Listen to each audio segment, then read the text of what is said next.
हाँ चलिए, आज चूँकि जो पिछली कहानी जो रह गई थी उसी कहानी को हम लोग स्टार्ट करते हैं। स्टार्ट। हिंदी में कहानी रह गई थी, आपको पता होगा कि हमने एक कहानी जो पढ़ रहे थे उसका एक भाग हमने पढ़ लिया था, उसका दूसरा भाग पढ़ने से बाकी रह गया था। आज मैं चाहता हूँ कि उसे कंप्लीट कर दें, क्योंकि लॉकडाउन में यदि हम पद्यांश सेक्शन की यदि पूरा ढंग से कर ले तो हमारे लिए एक प्रकार से अचीवमेंट होगा। क्लियर? यहाँ देखिए, अब ये जितनी भी ये जो कविताएं आएगी, मैं थोड़ा एडमिट कर लेता हूँ, नए लोग आ रहे हैं उनको।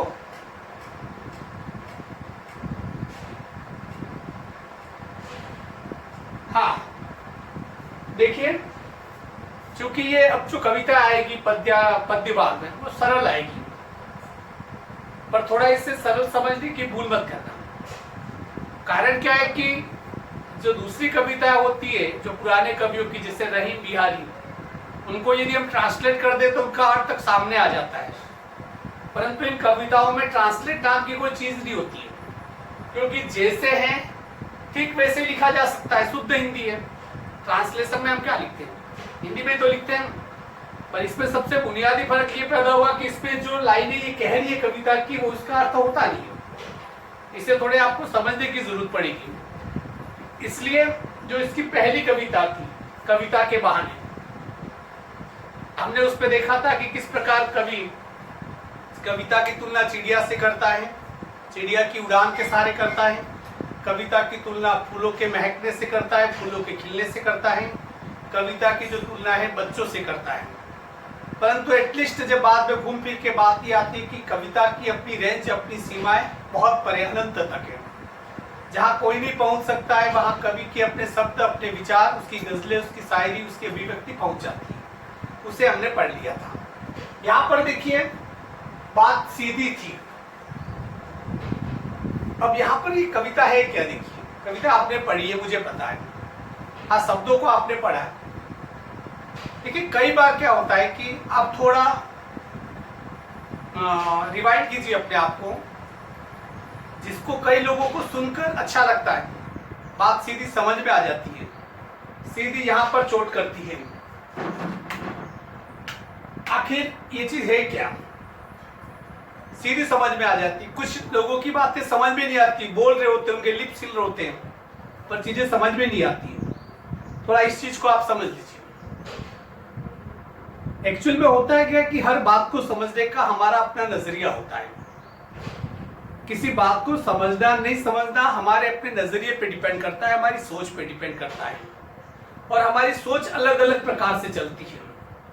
जो बात सीधी साफ सुथरी कही जानी चाहिए, उस बात को हम साफ सुथरी नहीं कह के थोड़ा घुमा के करते हैं, तो मैक्सिमम लोगों को वो चीजें समझ में नहीं आती है। क्यों? क्योंकि अगले लोगों का जो अपना विचार होता है, वो नजरिया होता है, वो बीच में आ जाता है। आप देखिए, इस दुनिया में बहुत सारे धर्म हैं। बड़े धर्म जिससे बात करें तो हिंदू धर्म है, ईसाई धर्म है, इस्लाम है, सिख है, जैन है, बुद्धिज्म है, बौद्ध धर्म है। ये सभी प्रकार के धर्म हैं। उन सभी धर्मों की जो प्रसिद्ध एक किताबें की किताबें सभी धर्मों की उठा लो, उन सभी किताबों का सार एक ही है। एक ही बात सभी किताबों में लिखी हुई है, कहीं कुछ अलग नहीं। थोड़ा बहुत शब्दों का इधर उधर फेरबदल हो जाएगा, बाकी इसके अलावा कुछ भी नहीं। पर आपको ये आश्चर्य होगा कि सभी धर्मों का मौलिक सार एक है, सभी उस ईश्वर तक पहुंचना चाहते हैं। फिर भी इस दुनिया में जो 15,000 से ज्यादा बड़े युद्ध हुए वो इन धर्मों की वजह से हुए। कारण क्या? क्योंकि एक धर्म की कही हुई बात जब दूसरे धर्म के लोग सुनते हैं तो उनके नजरिए में फर्क होता है, इसलिए वो उन बातों को अलग रूप से लेते हैं। अर्थात बीच में वो नजरिया आ जाता है, वो शब्द नहीं आते हैं। यहाँ पर जो कवि कहना चाह रहा है कि बात सीधी थी, सीधी बात को यदि आप घुमा फिरा के कहोगे तो उसका हस्त क्या होता है? देखिए, मैंने आपको पहले भी एक कहानी सुनाई थी, एक छोटी सी कहानी मैं अभी भी सुना देता हूँ। हमारी सोच किसी वैज्ञानिक की तरह चलती है, हमारा नजरिया जो होता है एक वैज्ञानिक की तरह होता है। कैसे समझिए? एक वैज्ञानिक एक कॉकरोच के ऊपर अनुसंधान करता है, रिसर्च करता है। कॉकरोच के 8 पैर होते हैं और वो सोचता है कि चलो इसके ऊपर रिसर्च किया जाए। तो कॉकरोच का एक पैर तोड़ देता है, और कॉकरोच का एक पैर तोड़ने के बाद उसे आदेश देता है, ऑर्डर देता है, चल भाई उठ कॉकरोच चल। कॉकरोच के पास 7 पैर होते हैं, वो आराम से उठ जाता है, 7 पैरों पर चलने लगता है। उसके बाद थोड़ी देर के बाद जो वैज्ञानिक होता है कॉकरोच का दूसरा पैर भी तोड़ देता है। अब उसके पास बचे होते हैं 6 पैर। वैज्ञानिक कहता है उठ भाई कॉकरोच, कॉकरोच उठता है, कुछ कदम चलता है। और इसी प्रकार वैज्ञानिक उस कॉकरोच का एक कॉकरोच का एक पैर तोड़ता रहता है। अर्थात कि जब 7वां पैर टूटने के बाद एक पैर बच जाता है, तब वो उस कॉकरोच को कहता है कॉकरोच उठ। क्योंकि कॉकरोच में जीवन शक्ति होती है, वो अपने एक पैरों पे भी खड़ा हो जाता है और थोड़ा 1-2 कदम वो आगे चलता है। उसके बाद वैज्ञानिक यहीं पर नहीं रुकता है, वो क्या करता है कि उसकी वो 8वीं टांग भी तोड़ देता है, उखाड़ देता है। और उसके बाद वो फिर कॉकरोच को कहता है, आदेश देता है कि कॉकरोच चल उठ। कॉकरोच उठ नहीं पाता है। तब वो वैज्ञानिक होता है, देखो वैज्ञानिक का नजरिया देखो। वैज्ञानिक होता है अपनी शोध वाली जो डायरी होती है उसमें डायरी में निष्कर्ष निकालता है, प्रयोग हो गया, प्रयोग के बाद वो निष्कर्ष लिखता है कि कॉकरोच की 8 टांगे टूटने से वो बहरा हो जाता है। वो निष्कर्ष उसके नजरिए का परिणाम है। अर्थात कि उसकी ये नहीं दिखाई दे रहा है कि 8 टांगे उसकी टूट चुकी है, टांगे नहीं तो चलेगा कैसे, पर नहीं, वैज्ञानिक को वो नहीं दिखेगा। उसे सिर्फ अपना नजरिया दिखता है कि, और नजरिए में के हिसाब से लिखता है कि कॉकरोच की 8 टांगे टूटने से वो बहरा हो जाता है। मसलन कि कॉकरोच उसकी बात को सुन नहीं रहा है, इसलिए आगे चल नहीं रहा है। अब वैज्ञानिक के लिए कोई इश्यू नहीं है कि उसकी टांगे नहीं इसलिए नहीं चल रहा है। तो यहाँ पर भी ये नजरिए का फर्क पड़ता है। आप देखिए किसी लाइन को पढ़ने के बाद, किसी 2 पंक्तियों को पढ़ने के बाद मैं घंटों तक उसके बारे में सोच सकता हूँ, वो लाइनें हो सकता है आप पे कोई फर्क ही पैदा नहीं करे, आप एज इट रह सकते हो। कारण क्या है कि बीच में नजरिया आ रहा है, हमारी सोच आ रही है। यहाँ पर जो कवि है ये उन कवियों को चेतावनी देता है कि जो बात बिल्कुल हिंदी में सीधी सपाट कहनी चाहिए, जो लोगों के दिल में सीधी उतर जाए, तो उसी टाइप से बात कहनी चाहिए, पर उससे हम भाषा के लपेटे में हम ले लेते हैं तो बात लोगों तक पहुंच नहीं पाती है। आपने देखा होगा रामायण लिखी मूल रूप से वाल्मीकि ने संस्कृत में लिखी थी, लोगों तक नहीं पहुंच पाई। उसी रामायण को रामचरितमानस के रूप में तुलसीदास ने लिखा, बहुत आसानी से हजारों लाखों करोड़ों लोगों तक रामचरितमानस पहुंच गई। क्यों? क्योंकि रामचरितमानस बात सीधी थी, बिल्कुल साफ सुथरे ढंग से तुलसीदास ने उसे लिख दिया था। यहाँ पर अब चलो कवि के माध्यम से अपन लेते हैं। बात सीधी थी पर एक बार भाषा के चक्कर में जरा टेढ़ी फंस गई। कवि कह रहा है कि बात तो बिल्कुल साफ सुथरी थी, सीधी थी, और कहनी भी बिल्कुल साफ अंदाज में थी, पर सबसे बड़ी विडंबना क्या है, बात कितनी भी सीधी हो पर हमें टेढ़े बनकर ही उसे कहना पड़ेगा, क्योंकि दुनिया टेढ़ी है। दुनिया उस चमगादड़ की तरह है जो हजारों साल से किसी बंद काली अंधेरी गुफा में उल्टा रखा हुआ है। सीधी बात आजकल लोगों को समझ में नहीं आती है। हम लोगों को सीधी बात सुनाते तो सुनते ही नहीं है, पर उन्हें लोगों को कान के नीचे एक चांटा मार के कहे कि अब सुन, तो वो उस बात को आराम से सुन लेगा। वो जो चांटे की गूंज होती है उसके कान के ताले खोल देती है। अर्थात कि एक्चुअल में भी देखा जाए तो लोगों को सीधी बात सुनने की अब आदत ही नहीं थी। वो बिल्कुल बातों को टेढ़ा होकर सुनना पसंद करते हैं, इसलिए मोस्ट ऑफ जो राइटर होते हैं बातों को घुमा फिरा कर लिखना पसंद करते हैं। पर यहाँ पर कवि कह रहा है बात सीधी थी पर एक बार भाषा के चक्कर में जरा टेढ़ी फंस गई। अर्थात कि जो बात सीधी कहनी थी, पर कवि ने सोचा कि इतनी सीधी बात सीधे तरीके से कई बात लोगों को तो समझ में आएगी नहीं, इसलिए उसने क्या कहा, उसने सोचा कि भाषा थोड़ी क्लिष्ट नहीं हुई, भाषा थोड़ी स्ट्रांग नहीं हुई, भाषा में थोड़ी कठिन शब्दों का प्रयोग नहीं किया तो लोगों तक पहुंचेगी नहीं, क्या लोग राइटर को मूर्ख समझ जाएंगे कि राइटर को कुछ आता नहीं है। भारी शब्दों का इस्तेमाल राइटर नहीं करेगा तो उसे लगता है कि राइटर बहुत लो लेवल का है। यही समझकर उसने सीधी बात जो कही जा सकती थी उस बात को उसने भाषा के चक्कर में उलझा दिया। उसे पाने की कोशिश में भाषा को उल्टा पलटा, थोड़ा मरोड़ा, घुमाया फिराया कि बात या तो बने या फिर भाषा से बाहर आए। अब देखो क्या किया कवि ने, उसे पाने की कोशिश में, अर्थात कि जो सीधी बात थी, बेलाग लपेट कही जा सकती थी, सीधी लोगों को सीधा पता चल जाती, पर उसने क्या है कि जो भाषा का जो खोखलापन होता है, जो आडंबर होता है, जो भारी भारी शब्दों का, क्लिष्ट शब्दों का प्रयोग करना, उसने ये सोचा और उसका जैसे प्रयोग करने गया तो उसकी बात फंस गई। उसे पाने की कोशिश में भाषा को उल्टा पलटा, अर्थात कि सीधी बात को टेढ़े ढंग से करने के लिए उसने क्या किया, भाषा को उल्टा पलटा, जिसे कहते हैं एक कविता वो होती है जो स्वतः निकल जाती है, एक कविता वो होती है जिसे बनानी पड़ती है। जहां बनाया जा रहा है इसका मतलब समझो कि भाषा को उल्टा पलटा जा रहा है। जहां सीधी बेलाग लपेट बात निकल रही है इसका मतलब भाषा बीच में कहीं व्यवधान नहीं है। कबीर को आपने पढ़ा, कबीर की सब बातें सीधी दिल से उतरती है क्योंकि वो दिल से निकली होती है। वहां भाषा का कोई घुमाव नहीं है, भाषा का उलझाव नहीं है, भाषा को वहां पर उल्टा पुल्टा नहीं किया गया है। दूसरी तरफ केशव को पढ़ेंगे हम तो हमें बड़ा माथे पे बोझ एक प्रकार से दिमाग पे बोझ लगाना पड़ता है, दिमाग को सोचने पे मजबूर होना पड़ता है, क्योंकि उसने क्या किया, वहां भाषा को टेढ़ा फंसा दिया है।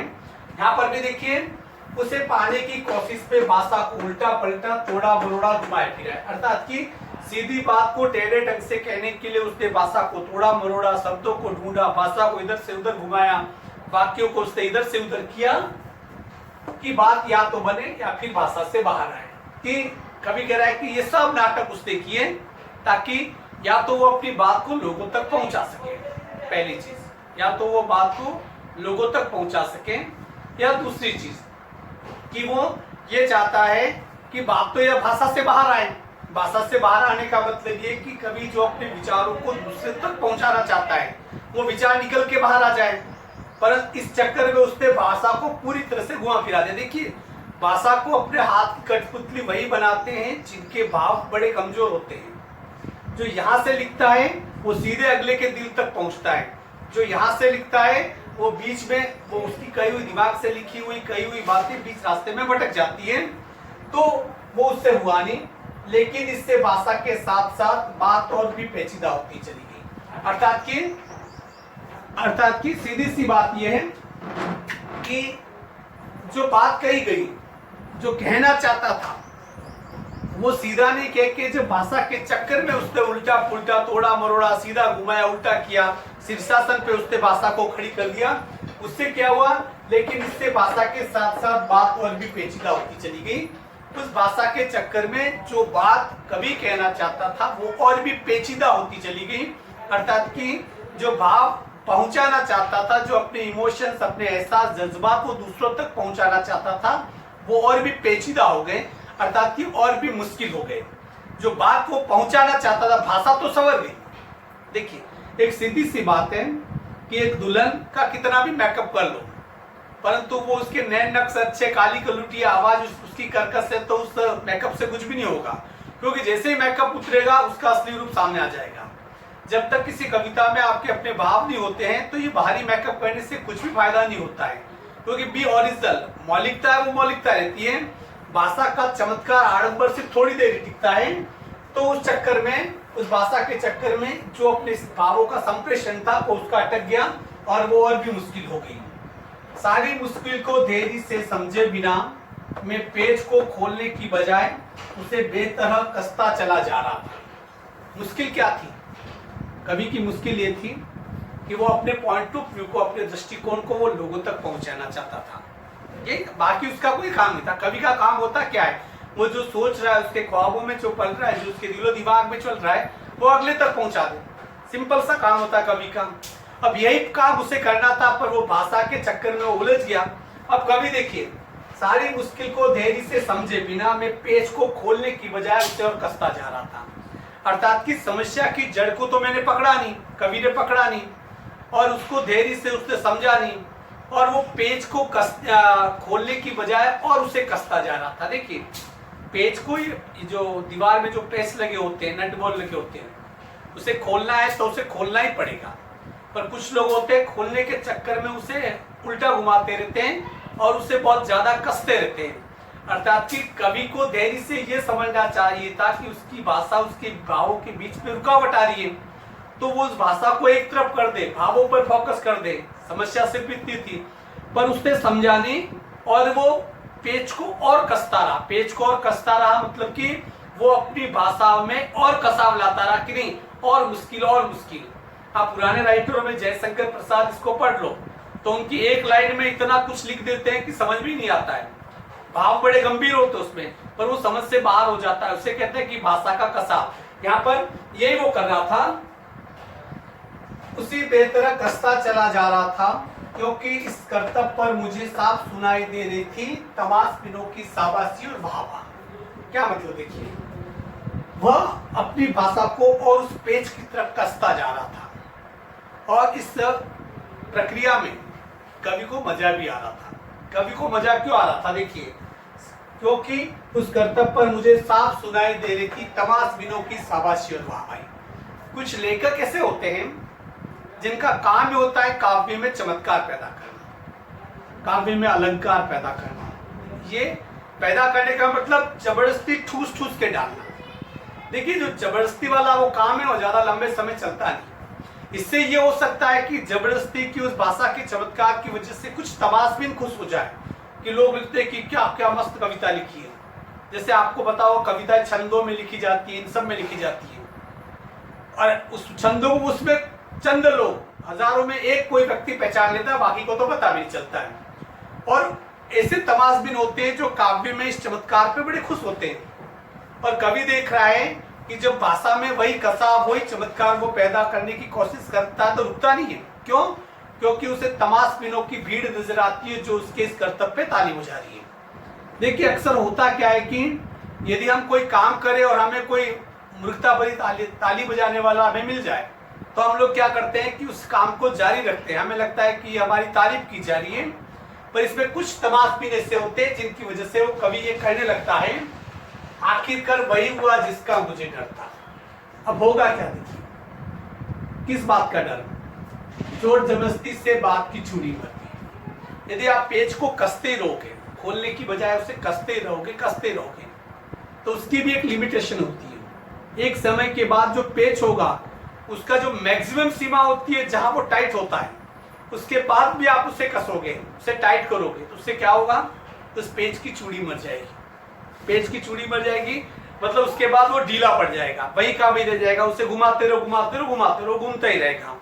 यहाँ पर भी यही हुआ, बात की चूड़ी मर गई और वह भाषा में बेकार घूमने लगी। अर्थात कि कवि कह रहा है कि जिस बात को मैं कहना चाहता था उस बात को मैं भाषा के पेज पर मैं कसता ही चला गया और एक समय ऐसा आया कि वो भाषा की वो चूड़ी मर गई, तो जो मैं बात कहना चाहता था वो उसके अंदर ठीक वैसे ही घूमने लगी जैसे किसी पेज को एक मैक्सिमम सीमा में कसने के बाद भी और जब उसे टाइट किया जाता है और पेज अंदर ढीला पड़ जाता है, ठीक इसी प्रकार मेरी बात जो उस भाषा के कसाव की वजह से, उस टाइट करने की वजह से वो मेरी जो बातें थी उसमें घूमती रही। मतलब ये कि भाषा का चमत्कार तो दुनिया के सामने पहुंच गया, पर जो वो बात अपने भावों को जो दुनिया के सामने कहना चाहता था वो कभी कह नहीं पाया, और वही उसके अंदर बात ऐसे कैसे ढीली ढाली घूमती रही। लोगों तक पहुंचाने का जो उसका इरादा था उस वादे में वो सफल भी नहीं हुआ। आगे देखिए, हार कर मैंने उसे कील की तरह उसी जगह ठोक दिया।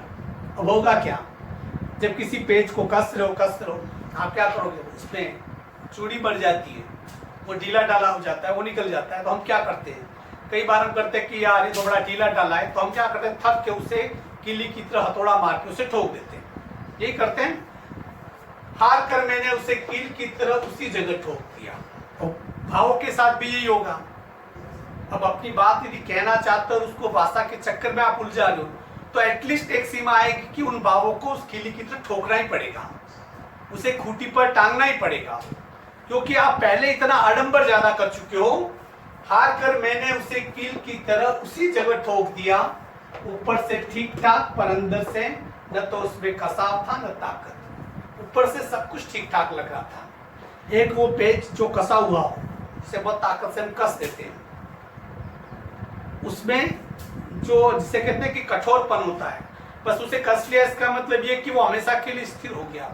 और दूसरी तरफ एक को किली की तरफ ठोक दिया, तो लगता तो ये कि जैसे पेज भी दीवार के अंदर जा रहा है और किली भी दीवार के अंदर जा रही है, पर दोनों में बुनियादी फर्क ये होता है कि जो जिस पेज को हम कसते हैं उसके अंदर जो स्टिकनेस होती है, जो कठोरता होती है, वो ठोकी हुई किली में कभी भी नहीं होगी। यहाँ पर ये कि जो बात तो कहना चाहता था उस बात को उसने अंततः थक हार की भाषा के चक्कर में किली की तरह ठोक भी दिया, पर वो बात रही नहीं। उस जो बात वो लोगों तक संप्रेषण पहुंचाना चाहता था वो उसकी वो बात रही नहीं, और वो ठीक वैसी ढीली डाली जैसे कि किसी किली को दीवार में ठोक दिया जाता है और कुछ दिनों के बाद वो उसके अंदर से ढीली डाली घूमती रहती है।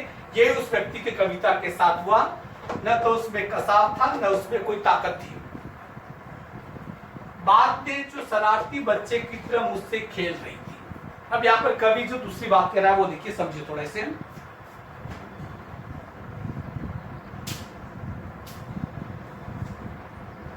जो दूसरी बात जो कवि कह रहा है, बात ने जो शरारती बच्चे की तरह मुझसे खेल रही थी। बात का मतलब क्या होता है? बात का मतलब इमोशंस। बात कवि क्या लिखता है? देखिए, कवि का जो कर्म है वो दिखता ही नहीं है। आपको क्या लगता है कि किसी टेबल कुर्सी पे किसी एकांत कोने में बैठकर 4 शब्द लिख देना, कविता लिख देना हो गया? नहीं। जैसे ये कविता है, इस कविता को लिखने में कवि को बहुत समय लगा होगा, अर्थात कि ये बौद्धिक काम है। इधर से एक एक शब्दों को देखना पड़ता है, तोड़ना मरोड़ना पड़ेगा, हर शब्द को उसकी जगह पर रखना पड़ेगा। ये मुश्किल काम है, हालांकि ये काम किसी को दिखाई नहीं देता है। बात ने जो शरारती बच्चे की तरह मुझसे खेल रही थी। बात का मतलब इमोशंस। कवि जिन जज्बातों को कहना चाहता था लोगों के सामने, वो एक बच्चे की तरह वो जज्बात उस कवि से खेल रहे थे। कवि के वो तमाम प्रकार के जो नाटक थे, तरकीबें थी, भाषा में जो क्लिष्टता पैदा करने की, जो डिफिकल्टी पैदा करने की जो कवि ने कोशिश की थी, उसे वो जो भाव थे वो शरारती बच्चे की तरह देख रहे थे। मुझसे खेल रही थी। मुझे पसीना पोंछते देख पूछा। और जब बेचारा कवि कूट पीट के परेशान हो गया, भाषा के कसाव से परेशान हो गया और भाषा में क्लिष्टता लाकर उस भावों को दबाने के चक्कर में जब परेशान हो गया, पेज को कसते कसते उसने उसे ढीला कर दिया। और जब उसकी बातों की चूड़ी मर गई अर्थात कि उसके जो भाव थे वो वैसे अधूरे रह गए, तब उस इमोशन मुझे पसीना पोंछते देखकर पूछा। तब जो बात कही जाने वाली थी शरारती बच्चे की तरह, वो कवि से पूछती है, क्या तुमने भाषा को सहूलियत से बरतना कभी नहीं सीखा? This is the punch line, इसे समझिए। क्या कह रहा है? क्या तुमने भाषा को सहूलियत से बरतना कभी नहीं सीखा? कवि ये कह रहा है कि देखिए, भाषा को सहूलियत से बरतना, इसे समझना थोड़ा। सहूलियत से मतलब कि देखिए, भाषा कोई तलवार नहीं है कि चला लो, भाषा कोई कुदाल नहीं है कि जमीन खोद दो, भाषा कोई सुई नहीं है कि जिससे कपड़ा सी लो। भाषा को समझना, देखिए ये जो चीजें आपको बहुत आगे तक ले जाती है। भाषा एक बच्चे की तरह है, जिस प्रकार से बच्चे को संभालना सहूलियत से बड़ा मुश्किल होता है, ठीक उसी प्रकार भाषा पे नियंत्रण रखना बड़ा मुश्किल होता है।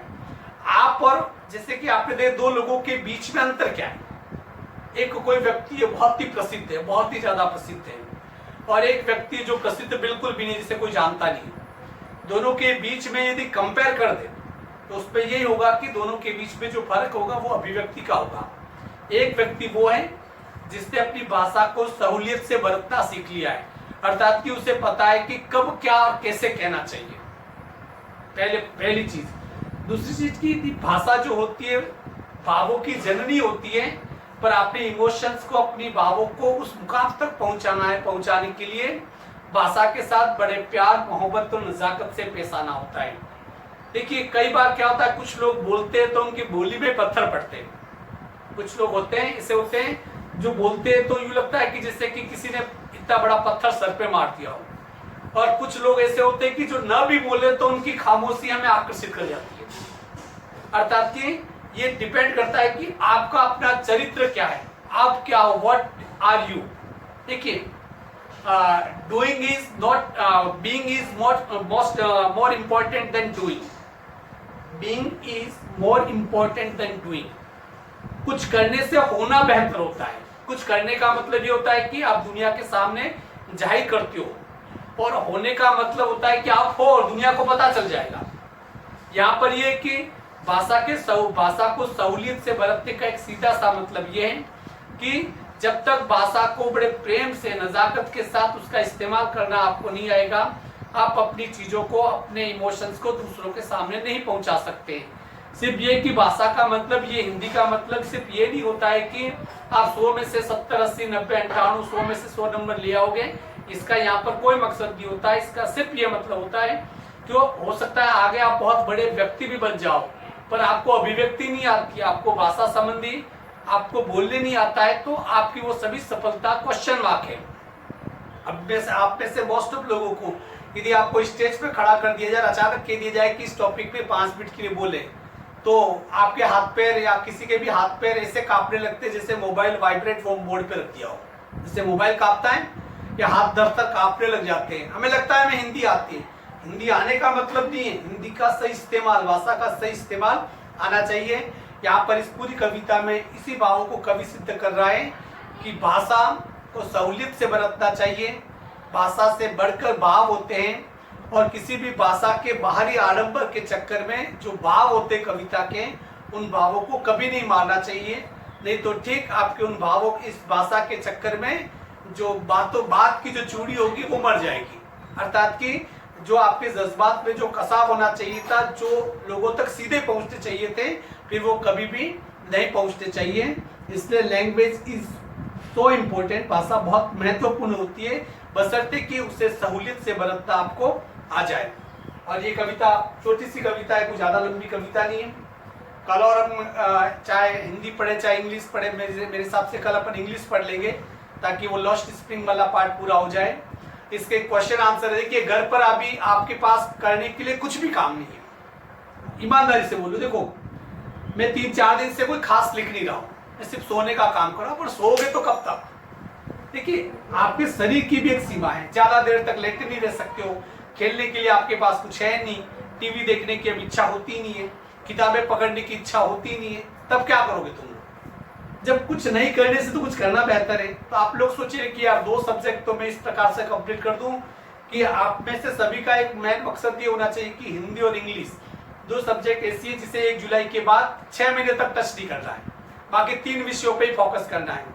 और ये भी अभी भविष्य के गर्भ में छिपा है कि क्लासें कब चालू होगी, कैसी होगी, पर 9वीं से लगाकर 12वीं तक आपकी क्लासें तो 1 जुलाई से स्टार्ट हो जाएगी, ये तो फाइनल है। सिर्फ 3 क्लासें अभी स्टार्ट होगी, बाकी क्लासों का भी कुछ कहा नहीं जा सकता है। इसलिए आप लोग तो अपने मन में तैयार है कि 1 जुलाई से आपको स्कूल आना है, बाकी का अभी कोई भरोसा नहीं, उसके बारे में सरकार ने कुछ प्रॉमिस भी किया नहीं है। इसलिए जितना प्रतिभाग है पढ़ रहे हो, उनके जितने भी क्वेश्चन आंसर है, आपके पास गाइड है, आपके पास किताबें हैं, उन्हें सिर्फ एक बार अच्छे ढंग से पढ़ लो, याद करने की जरूरत नहीं है, रटने की जरूरत नहीं है। भाषा सही ढंग से आपकी डेवलप होगी तो वैसे आपको वो याद रह जाएगी। आज के लिए इतना ही काफी, कल मिलेंगे लॉस्ट स्प्रिंग के साथ। Have a nice day.